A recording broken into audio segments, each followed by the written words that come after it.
Hey guys, how are you? It is John C. Morley here, serial entrepreneur. Hope you're having a fine, fantastic weekend. Today is Sunday. Yes, it is March 26th. We don't have too many more days left, my friends, before we'll be celebrating, yeah, Easter, but we'll be celebrating April 1st. And that's that day when everybody plays all kinds of games and tricks on you. So make sure that you're alert, or maybe you have a game ready to play on them. I have a great guest tonight, but before I get into that, I want to just thank you guys for coming back and, of course, supporting the channel. Really appreciate that.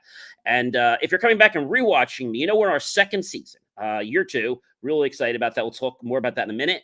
And for watching me, supporting me, commenting, really do appreciate that. And if you're one of those people that just kind of pops the station on and watches us at 1 a.m., 1 p.m., 2 a.m., 2 p.m., 3 a.m., 3 p.m., 12 midnight, 12 noon, 6:30 a.m., 6:30 p.m., I don't care what time you watch us.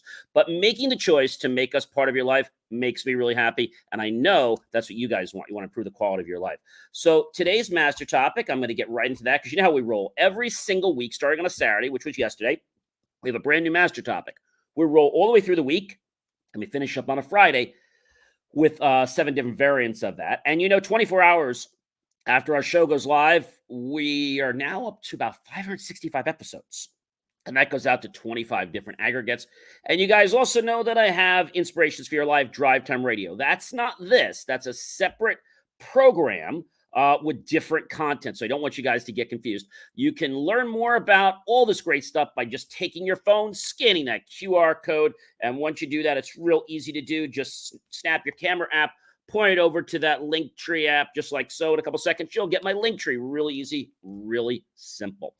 All right. So our master topic, ladies and gentlemen, I know you're on bated breath waiting for that master topic. I won't hold you anymore, I promise. Here it is. How to be patient. We're on series number 2. We're on show 13, episode number 2, and we have an interview with Brian Colletto tonight. That's going to be very interesting. So when we think about patience, people always say, patience is a virtue. You're trying my patience. I think people get frustrated because things are not going the way they want. And they feel that if they worry, they yell, they scream, they get aggravated, or they put up some kind of a tantrum, things are going to get better. Well, they're not. So you want to just remember what we said last time. Be grateful for the things that you have and that you're doing right now. So we talked about gratitude before. Gratitude is so very, very important. We talked about the fact that, you should definitely make sure that you, put on someone else's shoes. And I know that's not an easy thing to do. There's some other things you want to also do is make sure that you embrace diversity, whether that's race, religion, orientation, color, creed, or any type of disability. You want to make sure that you embrace that and you treat everyone as just like yourself, because people all have different skill levels, and I think that's the greatest thing. We talked about building an A team last week, and this really kind of complements, because in order to have a good A team, you got to have people that are patient, you got to communicate effectively, and you got to have strong leadership. Today, again, I would like to welcome to Inspirations for Your Life, Brian Colletto. He actually works at Edison Sheltered Workshop, which is a not-for-profit. They're on Ethel Road in Edison, New Jersey. And Brian's title there is a production assistant, but he's actually gotten promoted a few times. He's actually celebrating 14 years at the Edison Sheltered Workshop. So congratulations, Brian, on that. And he was recently promoted to production assistant and social media administrator at the ESW Occupational Services Center. I'll bring Brian on. He can tell us a little about what they do, and then we'll get to asking some questions about his journey. And I hope that that'll help you guys with your life. So without any further ado, ladies and gentlemen, please help me welcome Brian Colletto to Inspirations for Your Life. Hey, Brian, how are you? I am wonderful. How are you, John? I am doing great. So tell us a little bit about what ESW does in a nutshell. Sure. So, ESW is a nonprofit vocational rehabilitation center agency that employs developmentally challenged adults. And we do that through referrals that we get from the state uh, to our program, uh, whether they are to work on site or potentially work in the community. And we actually just started DBA ESW Occupational Services uh, beginning this February. And So what does that mean? DBA means doing business as. Oh, okay. So you basically are you changed the name, but you didn't change the company name. So it's just another like a reference to the company. Yes. Okay, got it, got it. Yeah. So tell me, we're talking about patience today, and I know you have lots of stories you can share with us. But the first thing I want to ask you is, so what would you say would be a good story to share with our viewers tonight, and also our listeners on podcast all over tomorrow? What's something that has taught you patience, and maybe some of our viewers can learn a little about patience? Um, well, I think that God has taught me patience. I think that my family has taught me patience, and I've taught myself patience as well. And uh, once I started to really connect with our Lord, um, then I was able to really own in and to start gaining more opportunities to connect with people and opportunities within my job and um, opportunities to showcase myself and my story with people. So when you have to go through something like this, I mean, there's always some things I always tell people, and that is, you've got to have fun, you got to listen, and you got to remember that it's not all about you, it's about the other person. So, what would you say is one of the lessons that maybe you might have learned from one of the people at the center? What's something that maybe some of our listeners could go back home with? What's a story or what's a lesson that maybe you've learned, or maybe that another center member has learned by being part of your program? Yeah. So yeah, we're all on one team together to uh, make the world a better place and help our clients to be able to be productive um, at the facility and within our community, and that my own personal story is just a small piece of that. Uh, I've been through a lot, uh, but I understand that other people go through things, and knowing my own journey, our clients have had journeys that are even more challenging than mine, whether they know that or not. So I guess the challenging part is to get themselves to see that, they actually have it a lot better than some people do. So what I'm hearing you say is that, they kind of got to be grateful for the fact that they have, I guess, the situation that they have, because there are some people that have more challenges, right? That have it harder. What would you say is the hardest thing for you to get across to many of the people that you work with each day at the center? Um, well, I think the hardest thing, if we're talking about our clients, it would be to understand the directions that I'm giving them. And if we're talking about other staff, it would probably be uh, like what some of my triggers are and why I might react the way I do every once in a while. I do my best to be blend in with the so-called regulars, but sometimes I have those moments where my diagnosis really comes into play, and so I do my best to educate them on that, and they know it too. Um, so that's my answer to that Would question. you say that happens because you just want everybody to do their job so well? Do you think that's why that happens? Because, you get frustrated when they're not bringing the top of what they can do. Is that why you get frustrated, or is it other reasons? Um, well, um, I think that yes, I because I do want them to do well, and also because I feel like a lot of them are capable of a higher level than they thought or think that they are capable of. Very similar to our parents when we're younger. They always try to do what's best for us when we're younger. And I'm talking like teen years. And they know that we're capable of doing a lot better. Maybe putting more time in, getting better grades. They know we have the capability. And the same breath, if they do that too much, it can actually demotivate the child, their son, their daughter. So there's a fine line between, you know, I want you to do better and don't want to demotivate you. Would you agree on that? Yeah, I would definitely agree on that. And I still deal with some of that here at home because I don't live on my own. I live with my parents currently. I say currently because somebody could be listening to this years from now, and I may be in a different spot. But for now, yes, I live with my parents, and yeah, I deal with some of that still.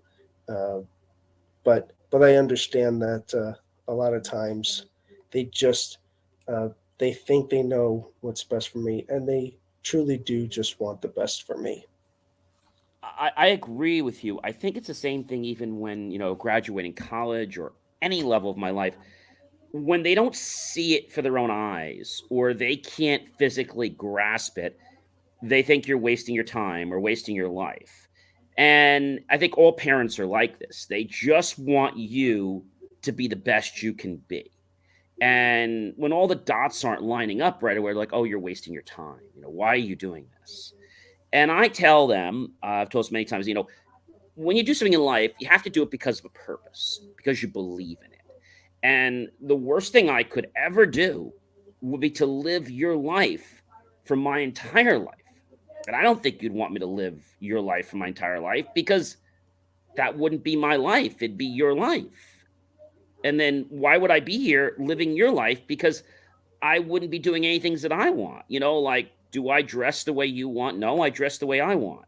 Do I do the things I want? And when I graduated college, I remember saying to my mom and dad that, you know, um, graduating college, I still have an appreciation and I respect you more. However, what I've learned through college is I now have the right to, let's say, I want to say the word properly, but I have the tools and I have the way that we need to go about, which is to agree to disagree. And my mom was like, "Well, John, you can't do that." I said, "Am I doing anything wrong? Am I being disrespectful to you?" She's like, "No." So I'm politely agreeing to disagree. And they're scratching their head like, what's this all about? Well, you wanted to raise me and you want me to have my own brain and you want me to live my own life. Am I correct? Yeah. Okay. So if that's the case, then when do I get a chance to fly on my own? Like, when can I make my own choices? Now, I might fail on some of my choices, but I have to learn for myself what works, what doesn't work. And even though you believe you might know what's best for me, you might not know what's best for my potential. My parents didn't want me to be an engineer. My parents wanted me to be a doctor. So something as simple as that, and I tell people this every day, it doesn't matter what you do, money will come if you're passionate in what you do. So I think the challenge that happens is a lot of people that they have to do something and then they don't want to disappoint their parents, but in the same breath they also don't want to disappoint themselves. So which is worse, to disappoint yourself or disappoint your parents? That's a tough one. I'd have to say disappointing yourself. Now, I'm not saying to be disrespectful to your parents, but I think it's far worse to disappoint yourself with the potential you have than to disappoint your parents. Like, well, I don't want to be a doctor. You don't? No. You'll get over it. I know you'll get over it. You might yell and scream a little bit, but you'll get over it. And when I graduated college, it was like when I was in grammar school, my mom took care of raising me. I'm not sure how it was in your family. And then when I graduated college, my mom's like, okay, it's your responsibility now. It's my dad's responsibility. And he was different. He was very factual, and my dad wasn't the one to make sure I was ready for school. That was not his job. My dad was to make sure that I understood the real world. That was my dad's job. And you know, I said to my dad, I said, "Do you want me to be a stand-up guy my whole life?" And he looked at me. I said, "You just want me to just get paid and do things that everybody else wants me to do, just to make money?" Well, I said, well, like you're talking from two sides of your mouth. Like, which side are you talking from? And I didn't mean to be disrespectful. I said, don't take this disrespectfully. I just need you to understand that you don't understand where I'm coming from. And there's nothing wrong with that. But I want you to treat me like an adult. And that was a very hard conversation to have when I graduated college. I had it, and it was actually probably not even I don't think it was even a week or two after I graduated. We were in the driveway, and we were talking about a car, and I was going to get another car, and like, oh, you don't need that car. I said, you're right, I don't need that car, but I want that car.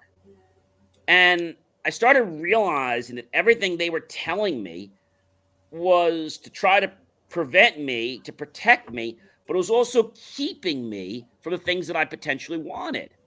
Now, again, they were just trying to protect me from getting hurt, and I understand that. But I think sometimes parents, they put too much of a protection out there. They put too much of a bubble out there. I'm not saying they should let someone who's 3 cross the street by themselves, but I am saying that by the time you get to be a teenager, I mean, there should be a little bit, a little bit more of no leash, where you have a little more freedom. And I think it happened because of 2 reasons. One, parents don't want to let go. That's number one. And the second reason, they're afraid that you're gonna get hurt. So, you know, you're gonna get hurt sometimes. And when you get hurt, you're gonna learn that next time you don't do that, right? If you put your hand in a boiling thing of hot water and you pull your hand away. Now, there's some people that can't tell that that water's hot and they burn their hand. So these are things you have to understand when you're close to a stove. So there's a little more training that goes on. They even have systems out now, Brian, where they can retrofit a home so that when the water pours, it actually pours in blue to let you know that it's cold. When it pours in red, it's hot, and the color adjusts based on the temperature of the water, which I think is really cool. I think that should be a mandated thing, but because of costs, it's not. So I guess there's a challenge, and that is how do you keep somebody, Brian, every day motivated? Because I'm sure you get people, clients of yours, that lose inhibition, that lose the desire. So what do you do to keep them on the track? Because I gather it's not an easy thing for them. Right. Well, it depends on which person it is. Uh, and what I might do is, it depending on who it is, like I might say something soft to them. Maybe I'll give them a tap. Um, or if they're hard of hearing, I might have no choice but to be loud. Or if they are unable to hear or don't hear well, I'll use some kind of sign language, um, and basically they, or I'll use the signal to like, come on, come on, come on, that's that sort of thing, and that's how I motivate our clients. Now, I do a lot more motivational stuff on my social media, but that's a different story. But yeah, with our clients, it's a combination of the voice, using sign language, and just doing what's best for each client. Well, you mentioned depending on what client it is it because you know each client differently, or is it because of their learning modalities, or why would you treat some people differently? What makes a difference between approaching someone differently? Yeah, it is their different learning modalities, and and knowing each person individually. And I can imagine that for these people doing this, especially some people you get that are brand new, out of the gate, do you get a lot of new people, or is it mostly the same people that have been coming for a long time? Right now, it's just the same people that have been coming for a long time, mostly.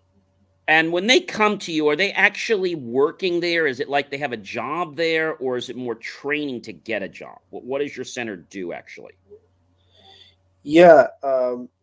Well, right now, um, they are just working on the site. We're not really training them unless it's a job that comes in from uh, one of the companies that we have contracts with, and and there may be some days where we don't have a lot of work, um, Okay. and then other days where we have a lot of work. So they're pretty much coming to you to get trained, but they're also getting paid by coming to your center, right? There's like piecework. Is that kind of how you would define it? Or Yep, they get piecework. and so what would you say they work about 20 hours a week or not quite that much or more? Well, we do have to keep track of time, so uh, we do try to aim for the 15 to 20 hours a Okay. week for each Okay. client. And do you have to give them certain accommodations or anything special you have to do for them to make the job fit or no? Uh, yes, sometimes we do have to do that, especially if it's an item where there's going to be more than one put into a bag or a box. Then we will make note of that. Or if they're weighing a certain amount, we put that on the table as well. And now they have scales that you can literally put things on, whether it's paper or whether it's widgets, whatever, and it will literally count out. In fact, they do this a lot in the mailing places when you put flyers down. It can count out that you have 500 flyers there just by the weight. So, those are very.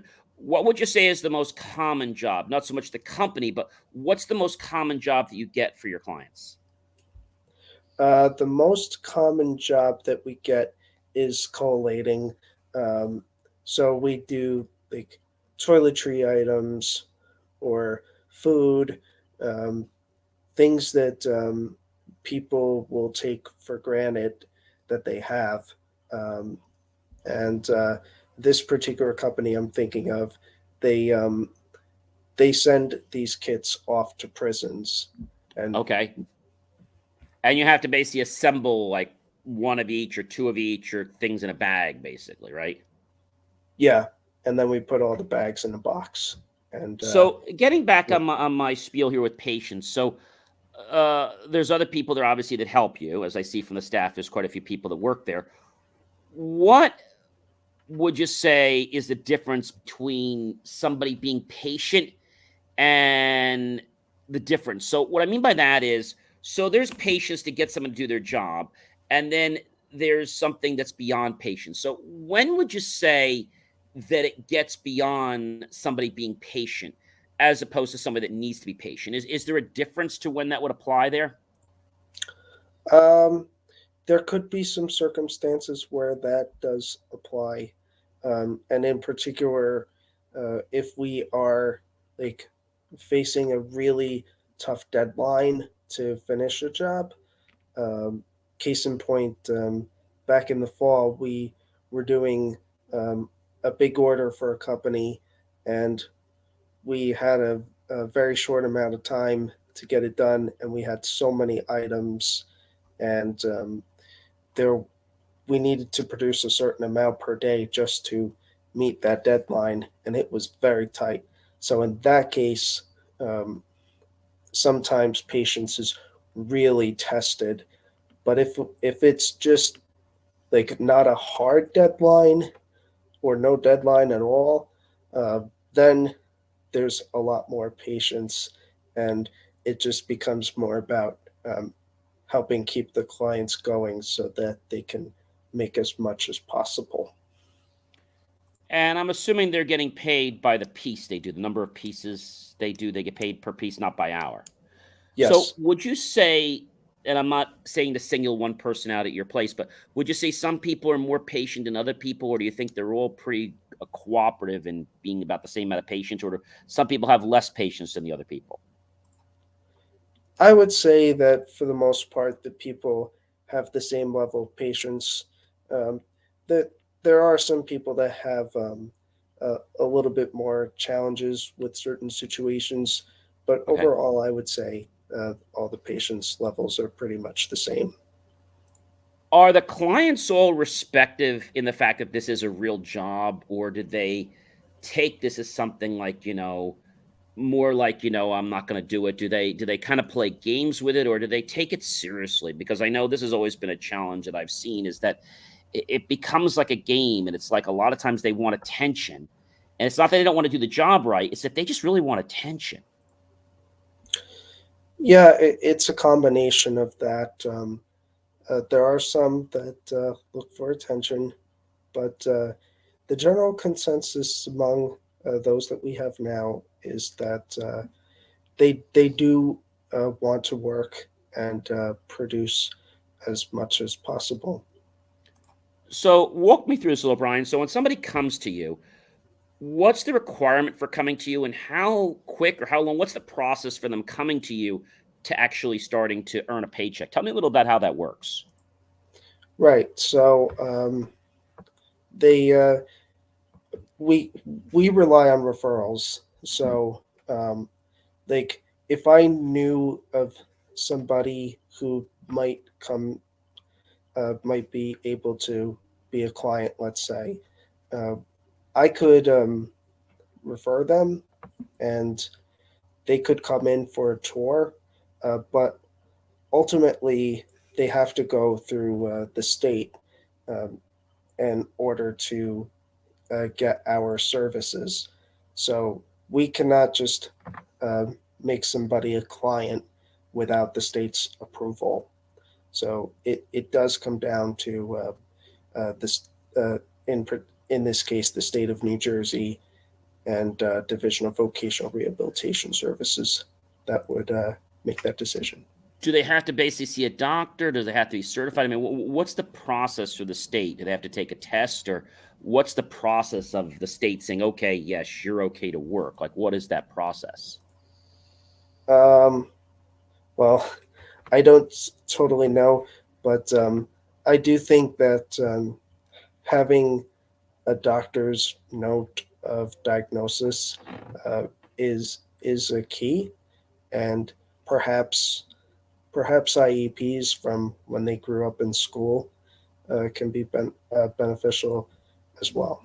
So you probably can take people from other states that already have that diagnosis and just work with them. I'm sure it's probably a simple process, right? If you get people to move from other states. Um, well, they have to be living in a specific area in order to be a client with us. So if Uh, they move from, let's say, Wichita, Kansas, and they suddenly move to you, they have to live in a certain geographic, like near Edison. Is that correct? Or just anywhere in North Jersey or South Jersey or Central Jersey? Or not quite that uh, simple? well, it would be like Middlesex County right now. Okay. It could be Somerset County in the future, though. Because I noticed you have other facilities. It's not just Edison, right?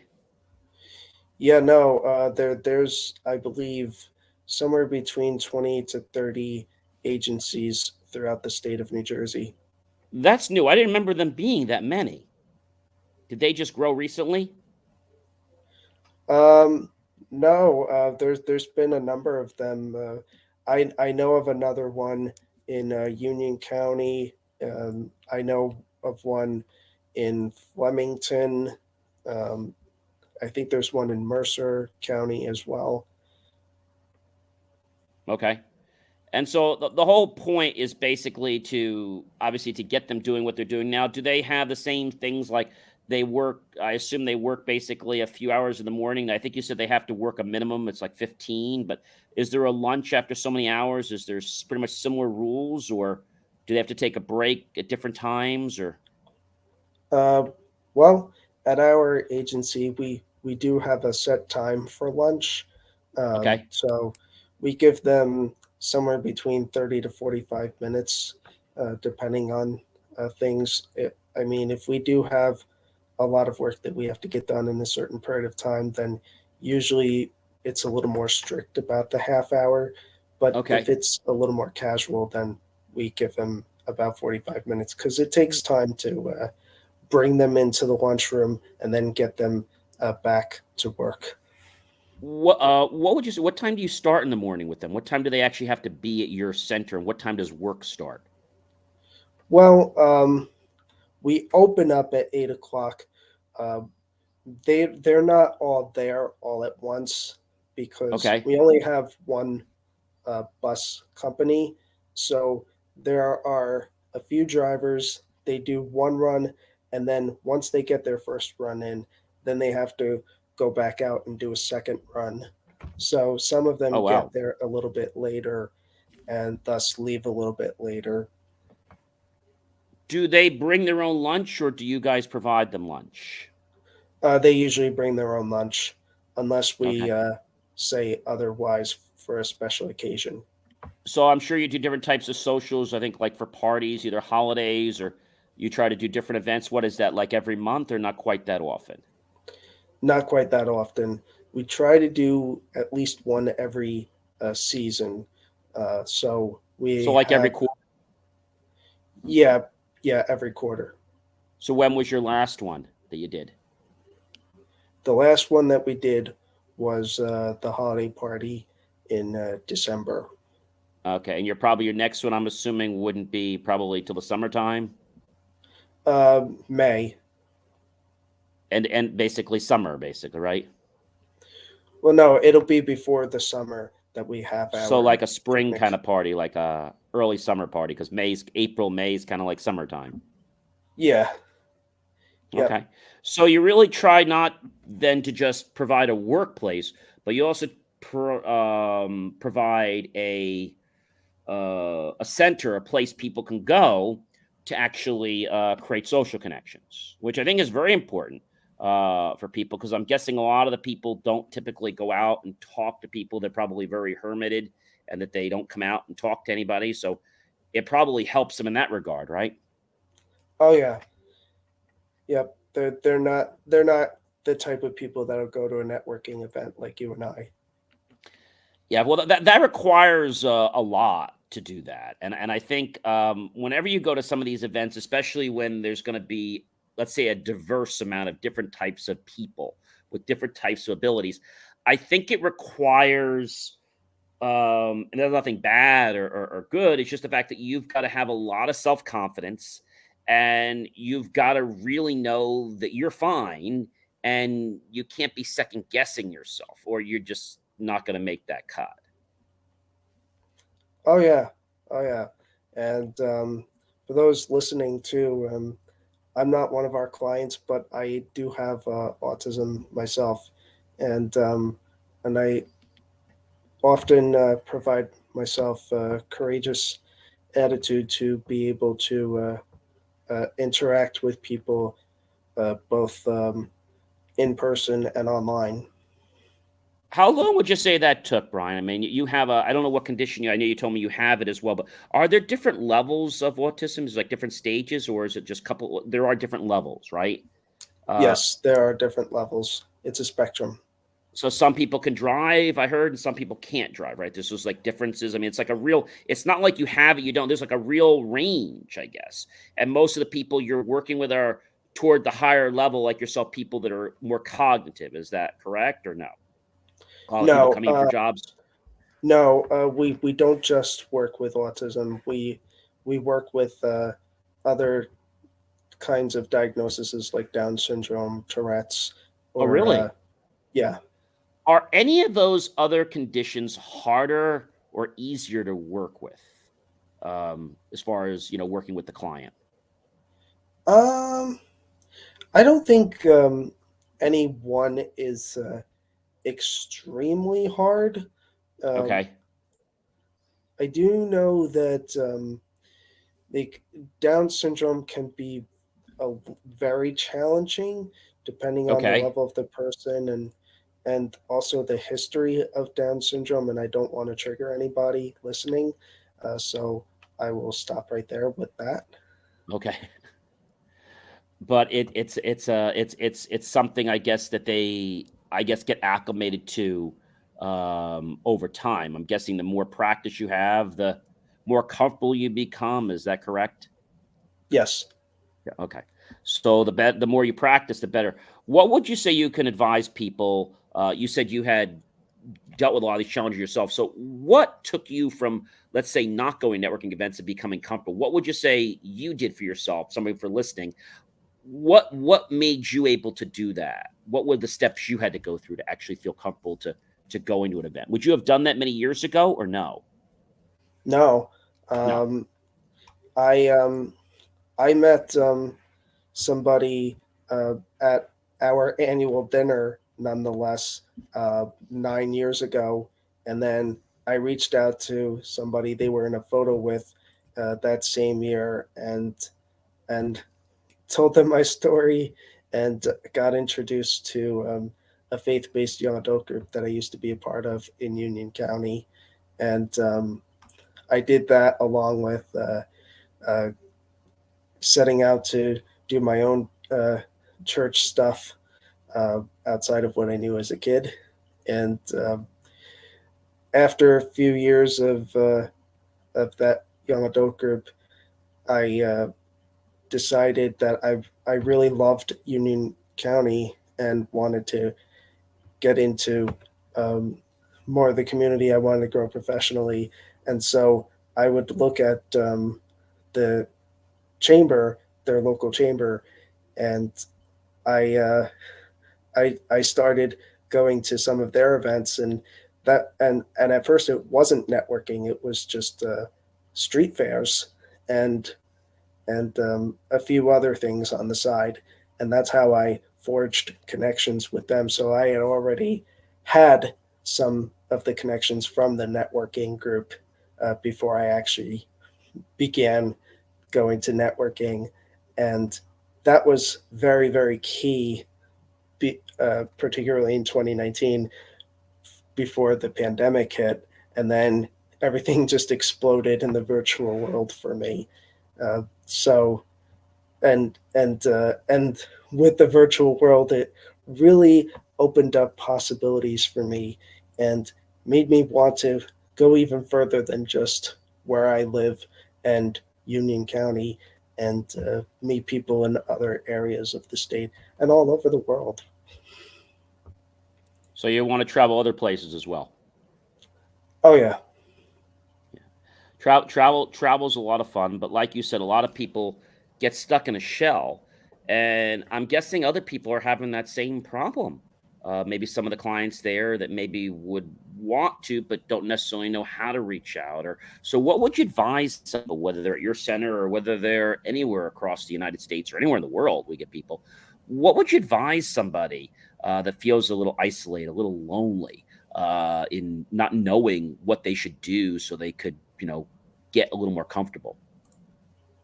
Um, I would advise to take it slow, reach out, but definitely, if you're going to do it online, to really do your homework and be careful before doing that, because you don't want to be disappointed later on.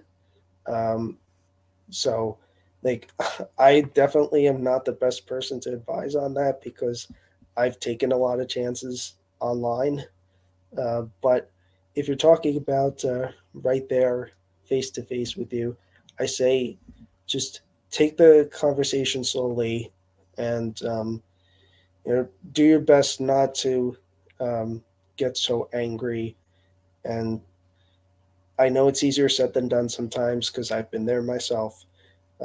But really, just have the patience, and sometimes you just need to keep bringing it up here and there, and just like, I don't want to say um, go behind the scenes with everything, but um, like, just do your work when nobody's watching, and let it play out later on.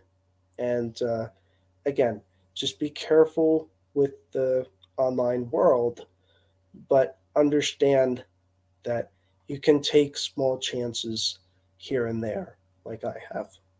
That's the nice about the online world is that you can still dabble in it, and you can have a little bit of an experience without having to be too vulnerable. So you can attend something virtual, you can go to different groups, and you could just see how comfortable do you feel. Are you ready to go to a breakfast, or you know, it could be something as simple as your parish's communion breakfast or pancake breakfast, what have you.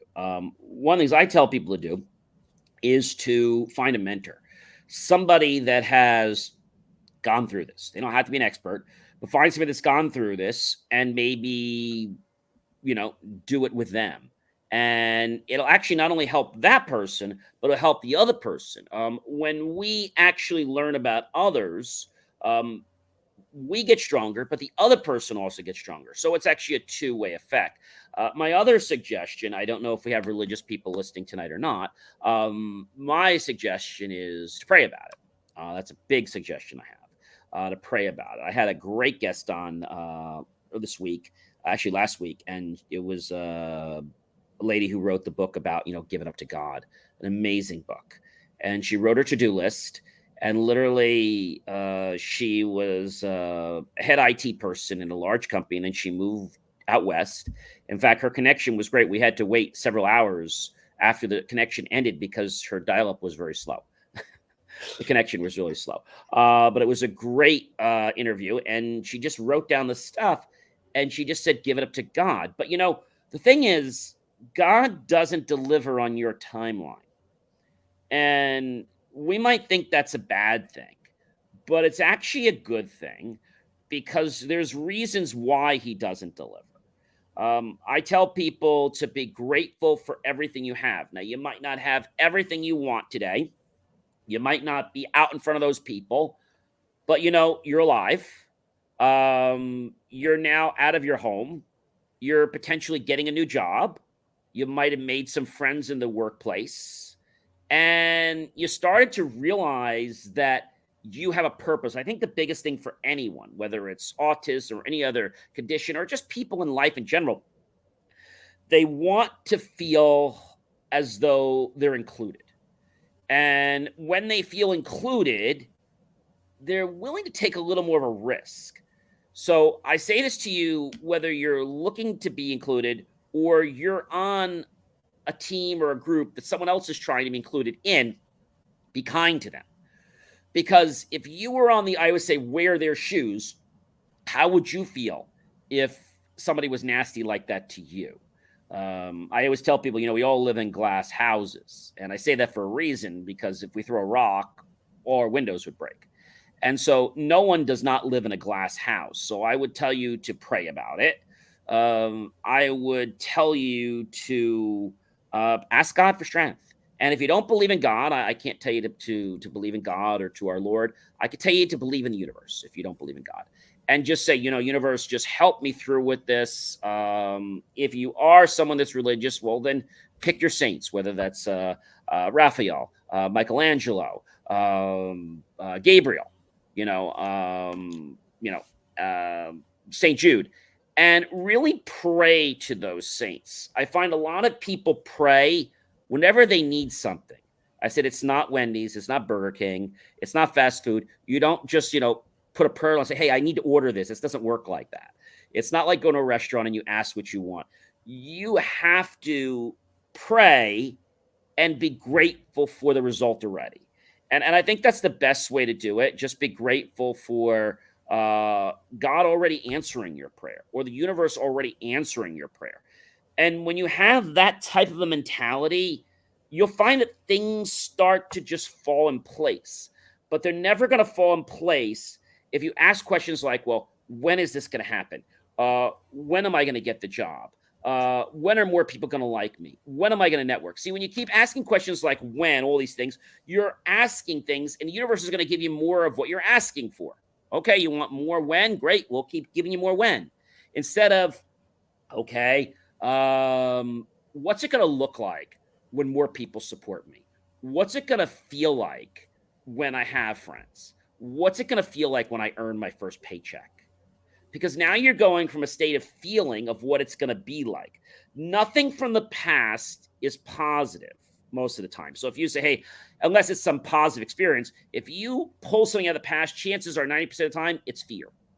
And there are a few times it's not fear. But there's very little good can come from the past, except for some positive emotions. Everything else we pull from the past is fear. So if we pull it from the future, we actually can be thinking about that, and that for which we think about, we attract. Wherever our thoughts go, that's where energy is going to flow. And I think if people have that type of mindset,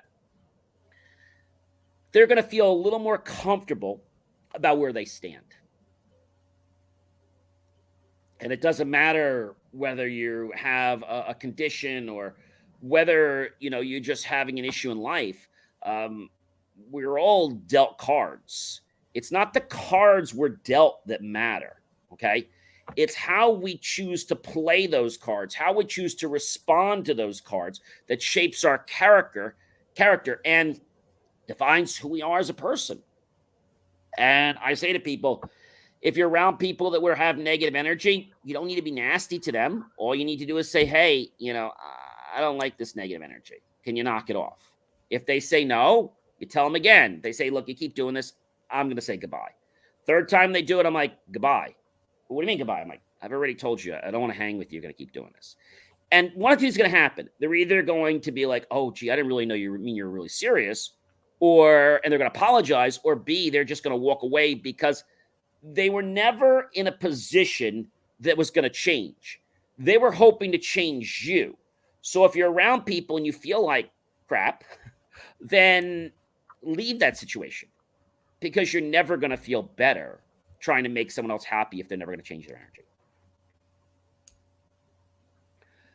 Well, Brian, this has been very interesting. Do you have anything else you'd like to share with our viewers and listeners tonight? I'll just say, go out and be your best, and do what God or the universe has in store for you that will make a positive impact on this world. Help us become better versions of ourselves, everyone. Do what comes from your heart, and you'll be blessed. Brian, thank you very much for sharing your amazing story and for all the great work that you do at the Edison workshop. And congratulations on your 2 recent promotions that you got down there. So thank you. So Brian is a living testament. He has had challenges, and look at all the stuff he's done. He has come out from being able to network. He feels comfortable. He's left more than just his immediate neighborhood. He's really become a role model at ESW. And not only has he become a role model, he's actually gotten 2 promotions. And so I think that's something we have to realize. When we believe we can do something, you can see my hat, ladies and gentlemen, that's believemeachieve.com. For when we believe, we will achieve. But if you keep thinking you're not going to do it, you're not going to do it. Henry Ford said a long time ago, if we believe we can, we're right. If we believe we can't, we're also right. So why don't you start changing your thoughts, start believing, do what Brian did, and you can be a testament, and you can start realizing that your greatest adversity in life could be your greatest strength. Brian, thank you so much for joining us at Inspirations for Your Life, and I really appreciate you joining us here on a Sunday. Thank you so much for having me, John. Our pleasure.